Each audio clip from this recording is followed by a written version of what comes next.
যারা কন্যা সুবহানাল্লাহ। তিনি ওই জামানার দানবীর হয়ে গেলেন। এত দান করেন, এত সম্পদ তার, অনেক টাকা পয়সা, তার থেকে বেশি কেউ দান করতে পারে না। বহু টাকার মালিক তিনি হয়ে গেলেন। 10 মাস 10 দিন যখন পার হয়ে গেল, আমার আল্লাহ তার ঘরে একটা ছেলে সন্তান দান করেছে। ফুটফুটে সুন্দর একটা ছেলে দিয়েছে। এবার জুলাইবি তার সাথীদেরকে বললেন, হ্যাঁ সাথীরা, 2টা দুম্বা নাও, আর অনেকগুলি উট সাথে নাও, আর আমার সন্তানটাকে কোলে নাও। আমি তো কোলে নিতে পারি না। সন্তানটাকে কোলে নিয়ে নবীজি উট দুম্বা সহ আমার বিশ্ব নবীর দরবারে হাজির হয়ে গেলেন। ডাক দেয়া বলেন, নবী গো, এই নাম আল্লাহ তাআলা আপনার দোয়ার বিনিময়ে আমার ঘরে একটা নেক সন্তান দান করেছে। দেখেন দেখেন, এত সুন্দর সন্তান আল্লাহ দিয়েছে। নবী গো, দয়া করে আপনি নাম রেখে দেন। জোরে কোন সুবহানাল্লাহ। আমার নবী জুলাইবির সন্তানটাকে হাতের মধ্যে নিয়ে তার কপালে চুমা দিয়া বললেন, জুলাইবি, আমি এই সন্তানের নাম রেখে দিলাম মুহাম্মদ। জোরে কোন সুবহানাল্লাহ। ছেলের নাম রেখে দিলাম মুহাম্মদ। মুহাম্মদ নাম রাখলেন। ঠিক আরো 10 মাস 10 দিন অতিবাহিত হওয়ার পরে জুলাইবির ঘরে আরেকটা কন্যা সন্তান দান হয়েছে। অত্যন্ত সুন্দরী একটা মেয়ে তার ঘরে আসছে। এবার জুলাইবি একটা দুম্বা নিলেন আর অনেকগুলি উট নিলেন, বিশ্ব নবীর দরবারে হাজির হইলেন। ডাক দিয়া বলেন, তাকায়া দেখেন, আপনার দুয়ার বিনিময়ে আল্লাহ আমার ঘরে একটা মেয়ে সন্তান, কন্যা সন্তান দান করেছে। আমার সন্তানটার নাম আপনি রেখে দেন। আমার নবী বললেন, জুলাইবি, আমি তোমার এই মেয়েটার নাম রেখে দিলাম খাদিজা। হযরত কোন সুবহানাল্লাহ। অনেক লম্বা ঘটনা। এই হাদিস দ্বারা আমি আপনাদেরকে যেটা বুঝাইতে চাইলাম, এই মুসলমান দুনিয়ায় কিন্তু বেশি দিন থাকবো না। জুলাইবিবের ধারণাটা কেমন হয়েছিল একটু চিন্তা করেন। কিছুদিনের ভিতরে জুলাইবিব টাকা পয়সা হয়ে গেল, ছেলে মেয়ে সব হয়ে গেল। এবার যখন অনেক টাকার মালিক, অনেক দিন চলে গেল। একদিন আমার নবীজি যুদ্ধের জন্য ঘোষণা দিচ্ছেন, যুদ্ধে যেতে হবে, কে কে আসো আমার সঙ্গে আসো। আমার নবী ঘোষণা দিয়ে যাচ্ছেন। জুলাইবিব সাথে সাথে দৌড় দিয়ে তার স্ত্রীর কাছে এসে বলে, বিবি, একটা সুবর্ণ সুযোগ আমি পেয়েছি রে বিবি। ও বিবি, আমার প্রাণের বিবি, এই দয়াল নবীর কারণে তোমার মতো সুন্দরী মেয়ে আমি পেয়েছি। যেই দয়াল নবীর কারণে আমার আল্লাহ এত টাকা পয়সার মালিক আমাকে বানিয়েছে। যে নবীজির কারণে আমি মুহাম্মাদের মতো সুন্দর সন্তান পেয়েছি। যেই নবীজির খাতিরে আমি খাদিজার মতো সুন্দর মেয়ে পেয়েছি। সেই নবীজি যুদ্ধের জন্য এলান করছেন, বিবি রে, একটা পরামর্শ তোমার কাছে চাই। বলে, কি? তুমি কি জান্নাতে যেতে চাও? বলে, হ্যাঁ, অবশ্যই যেতে চাই। জান্নাতে যাওয়ার জন্যই তো আমি অপেক্ষা করছি। এবার জুলাইবি বলেন, শোনো, জান্নাতে যাওয়ার পথটা তুমি শোনো। আমাদের অনেক টাকা পয়সা দান করি, এই দান আল্লাহর কাছে কবুল হয় কিনা তাও তো কোনো গ্যারান্টি নাই। তবে একটা কথা শোনো, আমি যদি যুদ্ধের ময়দানে গিয়ে শহীদ হয়ে যাই, তাহলে আমি হব শহীদ বিনা হিসেবে জান্নাতি, আর তুমি হবে শহীদের স্ত্রী। আমি যদি জান্নাতি হতে পারে, আমি তোমাকে ছেড়ে কোনোদিন জান্নাতে যাব না। কারণ আমি যদি শহীদ হই, আমি জান্নাতে যাওয়া খাটান, কথা ঠিক কিনা বলেন? সুতরাং আমি শহীদ হলে তুমি শহীদের স্ত্রী হবে, আর আল্লাহ আমাকে জান্নাত দিলে আমি তোমাকে সাথে নিয়ে দেবো। আরেকটু জোরে বলেন সুবহানাল্লাহ। এবার হযরত জুলাইবি বিশ্ব নবীর সঙ্গে যুদ্ধে যাবেন, তিনি রওনা দিয়েছেন। যুদ্ধের ময়দানে গিয়ে আমার নবীজি বললেন, সাহাবীদের লিস্ট একটা বানাও, কারা কারা যুদ্ধে অংশগ্রহণ করছে। সবার নাম লেখা হলো, কিন্তু জুলাইবি দেখতে ছোট, মানুষের চোখে ভাসলো না, তার নামটা লিস্টের মধ্যে লেখা হলো না। কিন্তু যুদ্ধ চলছে আর চলছে। এবার যুদ্ধ এমন ঘুমসান লড়াই, কাফির বেঈমানরা যুদ্ধে হেরে গেল, অনেক কাফিরেরা পালিয়ে গেল, সাহাবায়ে কেরাম যুদ্ধে জয়ী হয়ে গেল। এবার যুদ্ধের জয় ডঙ্কা যখন বেজে গেল, আমার নবী বললেন সাহাবীরা রে, আমাদের মাধ্যমে কে কে শহীদ হয়েছে সবার লাশগুলিকে একত্রিত করো। সবার লাশ একত্রিত করা হলো, কিন্তু জুলাইবিবের লাশ নাই। সাহাবীরা তো জানে না জুলাইবিব আসছে কিনা। এবার আমার নবী বলেন, ও সাহাবীরা, তোমাদের মাধ্যমে এমন কোন ব্যক্তি আছে কি যার লাশটা এখানে আসে নাই? তিনি কোথায়? আর এরকম কোন ব্যক্তি বাকি আছে নাকি? সাহাবারা বলেন, না গো নবীজি, নাই। নবীজি কথাটা 3 বার জিজ্ঞাসা করলেন। চতুর্থবারের সময় আমার নবীজি বলেন, আবার জুলাইবি কোথায় যে তোমাদের সঙ্গে যুদ্ধে আসছিল? এই কথা বলে আমার নবীজি কেঁদে ফেললেন। কিতাবের মধ্যে আসছে নবীজির চোখের পানি ছটছট করে পড়তেছে। সাহাবায়ে কেরাম পাগলের মতো জুলাইবিবকে খুঁজে বেড়াচ্ছে, লাশ খুঁজে বেড়াচ্ছে। যুদ্ধের ময়দানের এক প্রান্তে গিয়ে দেখলেন 15 থেকে 16টা বড় বড় কাফিরের লিডারের লাশ পড়ে আছে, আর মাঝখানে হযরতে জুলাইবিবের লাশটাও পড়ে আছে। নারে তাকবীর! এবার যখন জুলাইবিবের লাশ পড়ে আছে, নবীজির কাছে খবর আসলো। আমার বিশ্ব নবী বললেন, তোমরা কেউ হাত দিও না রে সাহাবীরা, আমার জুলাইবিবের লাশ আমার হাত দিয়ে আমি উঠাবো। আমার নবীজির বরকতি কদম দিয়া 1 কদম 2 কদম করে করে করে করে করে করে জুলাইবিবের লাশের কাছে গিয়ে চলে গেলেন। আর তিনি নিজের হাত দিয়ে জুলাইবিবের নিচে এমন করে হাত দিয়ে তিনি লাশটা উঠিয়ে আকাশের দিকে তাকায় আল্লাহকে বলতেছিল, আল্লাহ, আমি জুলাইবিবের উপরে খুশি ছিলাম, আল্লাহ তুমিও তার উপর খুশি হয়ে যাও। এমন সময় দূরের থেকে দেখা যাচ্ছে প্রায় 40-50 জন বড় বড় কাফির হাত উঁচা করে নবীজির দিকে দৌড়ায় দৌড়ায় আসতেছে। এবার সাহাবায়ে কেরাম চিন্তা করলো, ব্যাপারটা কি, এতগুলি কাফির কেন? সাহাবায়ে কেরাম তলোয়ার রেডি করেছে তাদেরকে কাটা কতল করার জন্য। আমার নবী বললেন, না না না, তারা যেহেতু হাত উঁচু করে আসতেছে মানে হলো তারা সারেন্ডার হয়েছে, তোমরা তাদের উপর আক্রমণ করবে না। এবার তারা এসে বলছে, ও মুহাম্মদ, ও নবীজি, যে ব্যক্তিটার লাশ আপনি হাতে নিয়ে দাঁড়িয়ে আছেন, আমরাও যুদ্ধের মধ্যে সবাই আসছিলাম, যুদ্ধ করতেছিলাম, কিন্তু এই লোকটাকে দেখেছিলাম, লোকটার পা গুলি জমিনে আর তার মাথাটা ছিল আসমানে। আর লম্বা তলোয়ার নিয়ে আমাদের গর্দানগুলি যখন কাটা শুরু করেছে, আমরা এই ময়দান ছেড়ে সবাই পালিয়েছিলাম। নারে দিবে! ও নবীজি, বুঝতে পেরেছি, কোন সন্দেহ নাই আপনি আখেরি জামানার পয়গাম্বর।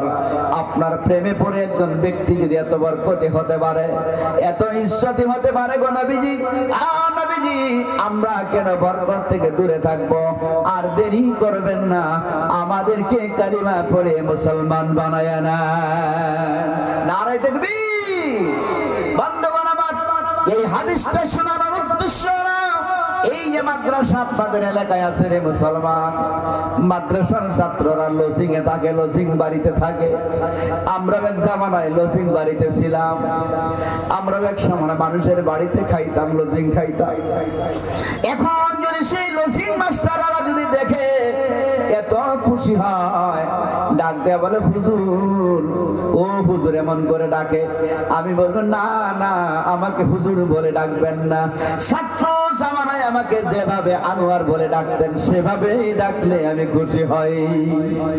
এমন করে বললে ওরা খুশি হয়। আবার কখনো কখনো বলে, হুজুর, কোনো ভালো কাজ করতে পারি নাই, নেক কাজ করতে পারি নাই, ও হুজুর, জানি না কিয়ামতের দিন কি অবস্থাটা হবে। তখন তাদেরকে সান্ত্বনা দিয়ে বলি, আল্লাহ যদি আমাকে জান্নাতে দেয়, আমি আপনাদেরকে না নিয়ে আল্লাহর জান্নাতে যাব না। এবার বলবেন কেমন করে? এই হাদিসটা আপনাদেরকে শোনাই।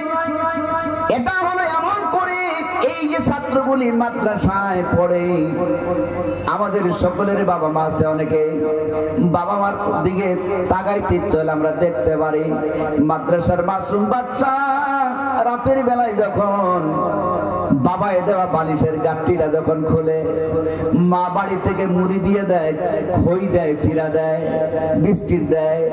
রাতের বেলায় যখন মায়ের হাতের ওই বিস্কিটের প্যাকেটটা খুলে ছাত্রের চোখে পানি চলে আসে, এটা তো আবার দরদি মা আমার জন্য দিয়েছে। মা থেকে দূরে থাকার যে যন্ত্রণা, বাবা থেকে দূরে থাকার যে যন্ত্রণা, এটা মাদ্রাসার ছাত্র থেকে বেশি কেউ বুঝে না। এরে মুসলমানেরা, একটু আপনাদের অনুরোধ করে দিয়ে যাই, এই যে মাদ্রাসার ছাত্ররা মার কথা মনে করে, বাবার কথা মনে করে চোখের পানি ছেড়ে দিল, আল্লাহ বলে বান্দারে তুই যেত কাঁদবি, আমি তোর চোখের পানিগুলি নষ্ট করব না। কি হবে তাহলে? কিয়ামতের দিন আমার আল্লাহ বলে বান্দা, ও আলিম ওলামা, ও আমার নেককার বান্দারা, ও দানকারীরা, তোমরা আমার জান্নাতে চলে যাও। ওই ব্যক্তিটা তখন ডাক দিয়ে বলবে, আল্লাহ, ও রব্বুল আলামিন, জান্নাতের দরওয়াজায় আলিম গিয়ে দাঁড়িয়ে যাবে। ওই ব্যক্তি জান্নাতের দরওয়াজায় দাঁড়িয়ে বলবে, আল্লাহ যখন বলবে যাও জান্নাতে প্রবেশ করো, ওই ব্যক্তি বলবে, আল্লাহ গো, না না না, আমার জনম দুঃখী মা কোথায়?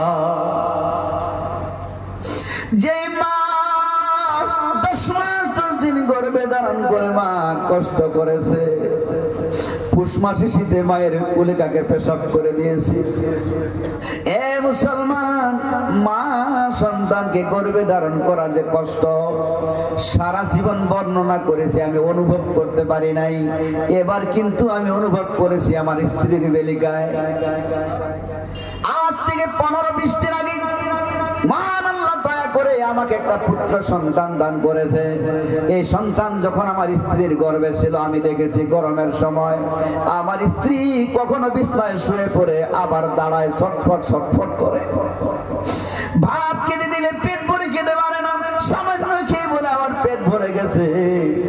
এই যে মায়ের যন্ত্রণা দেখে আমি মনে মনে ভাবতাম, আমার স্ত্রী যেমন যন্ত্রণা ভোগ করছে, আমার জনম দুঃখীর মা তো তেমনটাই করেছে। আল্লাহর কাছে বলবে, আল্লাহ, আমার সেই মা আজকে কোথায়? আর রব্বুল আলামিন, আমার জনম দুঃখী বাবা আজকে কোথায়? আমি যেই বাড়িতে খাবার খেয়ে আলিম হয়েছি, সেই বাড়ির লোকগুলি আজকে কোথায়? আমার দাদু কোথায়? আমার দাদি কোথায়? যারা না হলে আমি বাবা পেতাম না। আমার নানা কোথায়? আমার নানি কোথায়? যারা না হলে আমি মা পেতাম না। আল্লাহ গো, এদেরকে আমার সঙ্গে না দিলে আমি তোমার জান্নাতে যাব না। আপনার বাড়ির খাওয়া সেই লজিং মাস্টার, সেই লজিং থাকা ছেলেটা বড় আলিম হোক কি বানা হোক, সে তো আপনার বাড়িতে খেয়েছে, আপনি তো নেকির নিয়তেই তাকে খাওয়াইছেন। এই খাওয়ানোটা কিন্তু কিয়ামতের দিন বিফলে যাবে না। জামাত অবস্থায় এবার ওই ব্যক্তি জান্নাতের দরজায় দাঁড়িয়ে যখন কাঁদতে থাকবে, আমার আল্লাহর বড় দয়া লাগবে। কারণ হলো, আপনার ছোট্ট শিশু যদি ক্ষুধার, আপনার ছোট্ট শিশু যদি কান্না করে, আপনার কাছে কেমন লাগে? দুঃখ লাগে কিনা? জান্নাতি ব্যক্তি যদি তেমন করে কান্না করে, আমার আল্লাহর কাছে বড় দুঃখ লাগবে। আপনার ছোট্ট শিশু যখন খাবার সময় হয়, আপনার স্ত্রী থালার মধ্যে ভাত নেয়, রুটি নেয়, গোশত নেয়, মাছ নেয়, নিয়া রুটির সঙ্গে গোশত লাগায় কিবা তো ডিমের সাথে ভাতের লোনায় লোকমা মিশাইয়া সন্তানের মুখে তুলে দেয়, আর বলে, বাবারে খা রে বাবা খা। সন্তান কিন্তু তখন খেতে চায় না, খালি দৌড়ায়।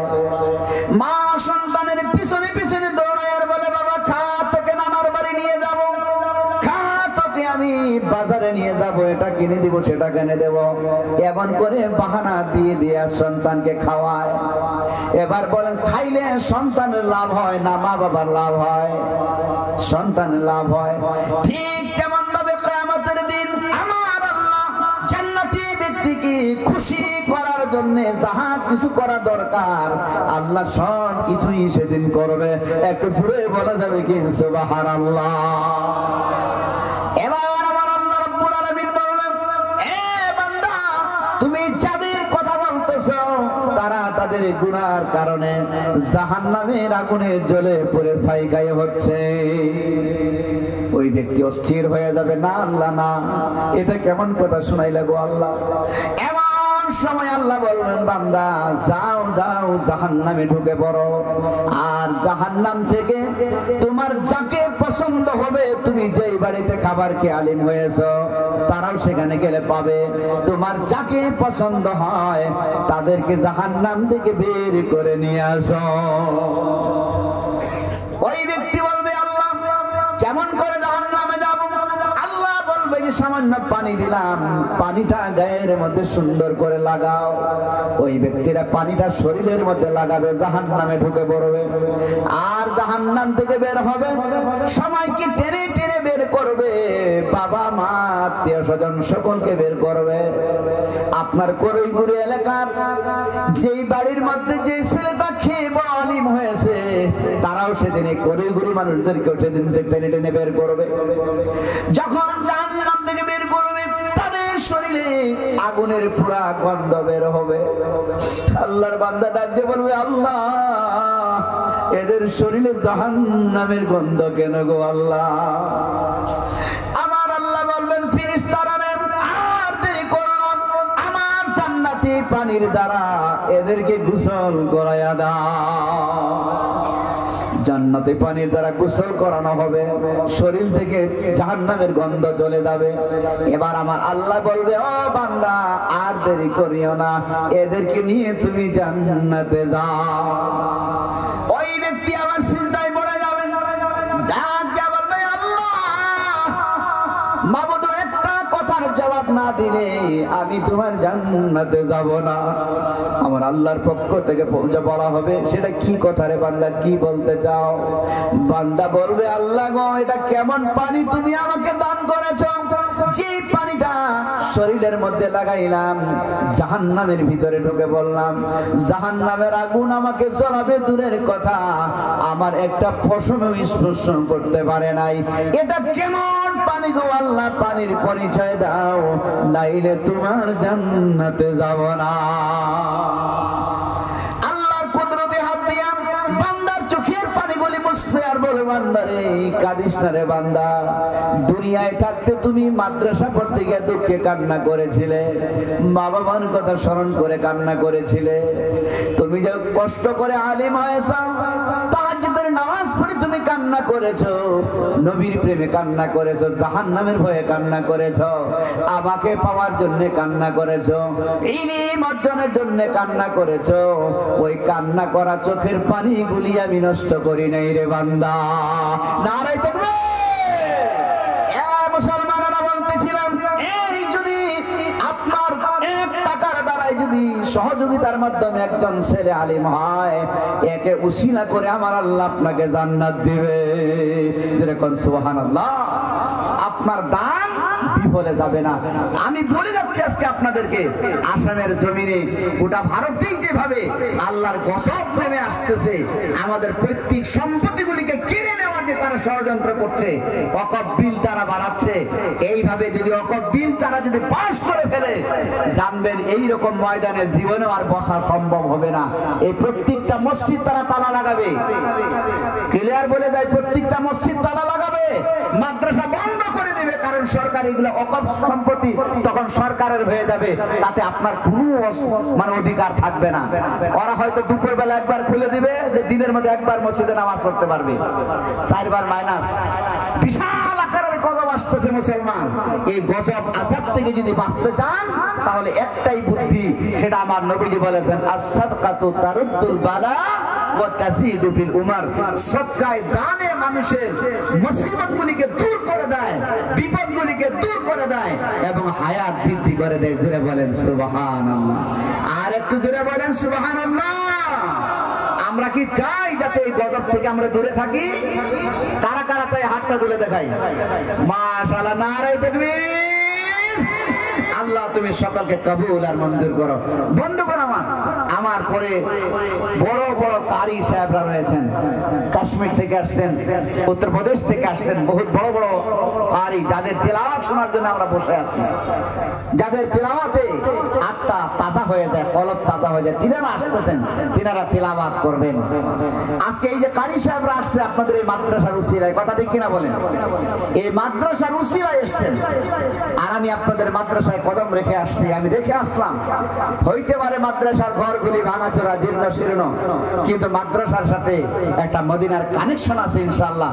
এই মসজিদ মাদ্রাসাটাকে ধরে রাখবেন, গরিব গরিব মানুষের মুক্তি হবে।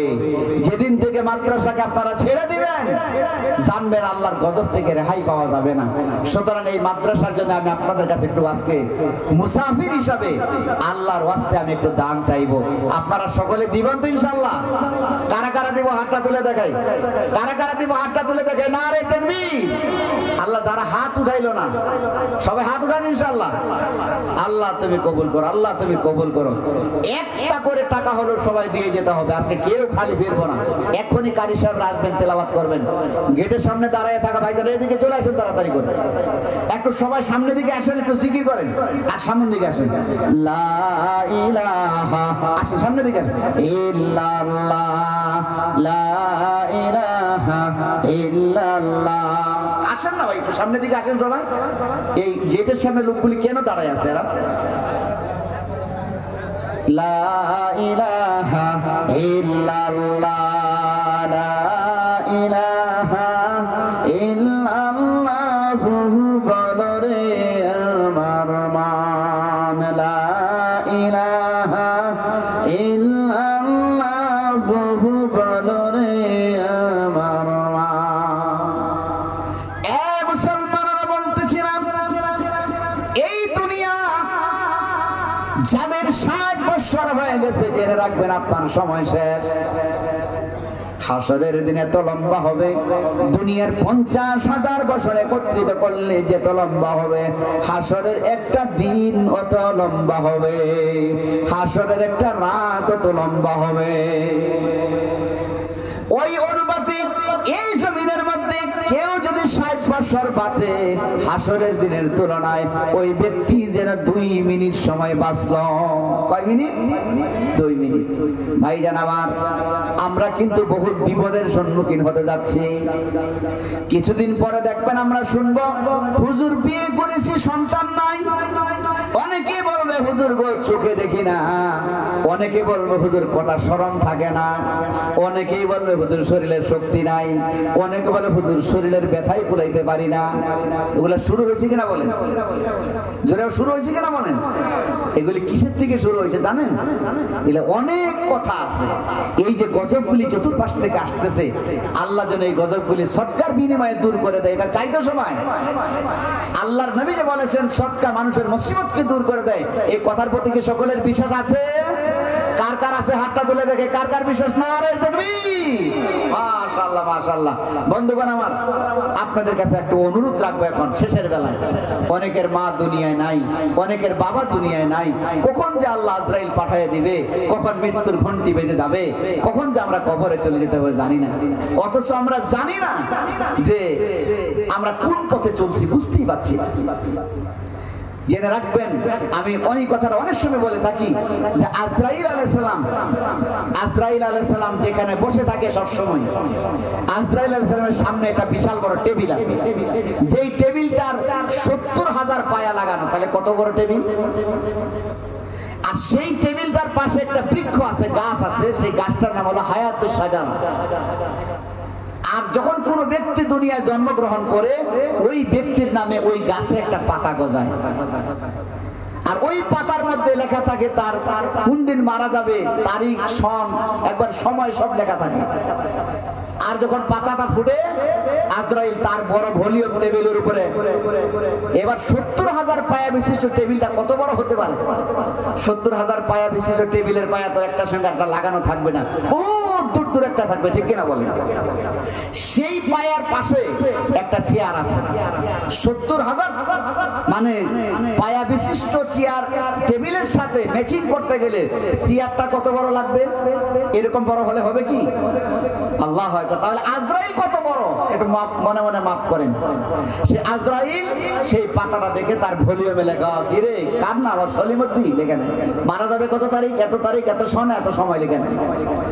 ঠিক একজন ব্যক্তির মৃত্যু 40 দিন পূর্বে ওই পাতাটা হলুদ আকৃতি ধারণ করে ওই টেবিলের মধ্যে ঝরে পড়ে যায়। আল্লাহ তাআলা সেখানে আসমানবাসীদের জানিয়ে দেয়। আর সেই পাতাটা যখন টেবিলে পড়ে যায় তখন আজরাইল কিরে কাট পাতাটা নিয়ে দেখে ওই যে সলিমুদ্দিন নাম নিয়ে তার ডায়েরি থেকে নামটা কেটে দেয় 40 দিন আগে। কেটে দিয়ে তখন আসমানবাসী জমিনবাসীকে জানিয়ে দেয় ওই যে ব্যক্তিটা ঘোরাফেরা করছে লোকটা 40 দিন পরে মারা যাবে, ইনি মৃত। এই আওয়াজটা দুনিয়ার মানুষ এবং জিন ব্যতি রেখে সবাই শুনতে পায়। আপনার বাড়ির গরু, ছাগল, ভেড়া সবাই শুনতে পায় যে আমার মালিক মারা যাবে। দেখবেন গরু অনেক সময় ভেমরায়, অনেক সময় বিড়াল খেলে মিয়াও মিয়াও করে, এরকম হয় কিনা বলেন? ওরা সবাই শুনতে পায়। তো জানি না আমাদের কাদের সেই হায়াতের পাতা ঝরে পড়ে গেছে, জানা নাই। আছে কি? জানা নেই কখন যে আমাদের মৃত্যু চলে আসবে। সেই জন্য মৃত্যু আসার আগে আমরা একটু আল্লাহর রাস্তায় দান করবো ইনশাআল্লাহ সবাই। এবার আমি বলছি, এখানে অনেক চাকরিজীবী আছেন, আমি শুনেছি অনেক টাকা পয়সাওয়ালা ভাইয়েরা রয়েছেন।